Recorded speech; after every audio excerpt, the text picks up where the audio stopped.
C'entro anch'io, c'entro anch'io.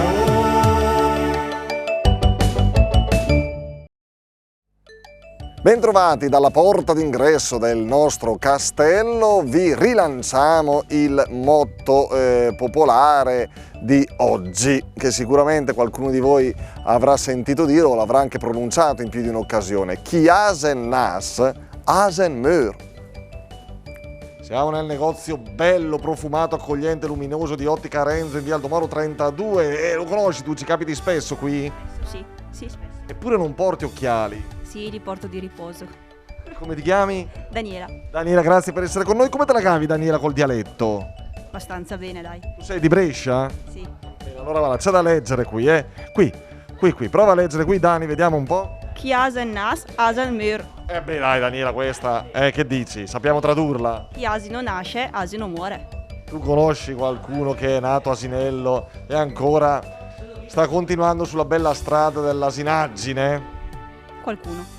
Voglia far nomi? No. Ma proprio tu dici che non c'è possibilità di riscatto, un pochetto di migliorarsi nel corso dell'esistenza? Hai esperienza in merito? Non so, sei sposata, hai figli, hai magari qualche ex, non lo so, vabbè, insomma, qualcuno che conosci. Va bene, si può sempre migliorare. Sei ottimista quindi? Quindi non proprio chi ha il nas, chi ha il nas magari diventa, insomma, nel corso della vita non proprio asinello, qualcosina un po' meglio, insomma, no? Va bene, grazie Dani. Prego. Ottica Renzo, Alberto dell'Ottica Renzo, il capoccia, il Renzo Alberto, l'Alberto Renzo. Ma il papà dove sta? Ancora esercita la professione di ottico? Sempre, assolutamente. E lui dall'alto sorveglia e vede tutto. Probabilmente anche adesso. Sì, vabbè, c'è pure l'altra sede, no, di Ottica Renzo. Sì, no, lui si occupa soprattutto dell'altra sede. In via Don Vender. Allora, caro Alberto nostro, qui si parla di quadrupedi pelosi, di un certo peso anche. Chi asen nas, asen mör.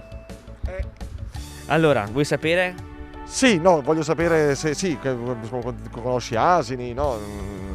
Li allevi, li coccoli, li pettini, dai la biada, no? Che fai? Qualche asino che nasce? Devo dire che gli asinelli, quando ci sono dei maneggi dove ci sono dei cavalli, di solito troviamo anche degli asini e con mia figlia di solito siamo sempre alla ricerca di questo tipo di animali da vedere, da accarezzare. Sì, affettuosi. Super. E noi qui chi asen nas, asen mör, cioè? Ma è che nel senso che se uno nasce un po' asinello, difficilmente crescendo perde certe abitudini, quindi a essere un po' asinello anche da grandicello. Un po' come noi, insomma, dai. Noi che? Noi due. Che noi due? Dai. Se siamo asinelli, in cosa sei asinello? E poi io a telecamera spenta ti racconto in cosa sono asinello io. Allora staremo in due, ce lo raccontiamo, dai. E dai, allora non è difficile, chi asen nas, asen mör, chi nasce un po' asinello e così anche morirà, insomma non c'è possibilità di riscatto per le persone magari con un carattere o una temperanza un po' più, diciamo così, più spiccata, ecco, vabbè, insomma, noi questo prendiamo e questo vi raccontiamo. Alla prossima, arrivederci, grazie.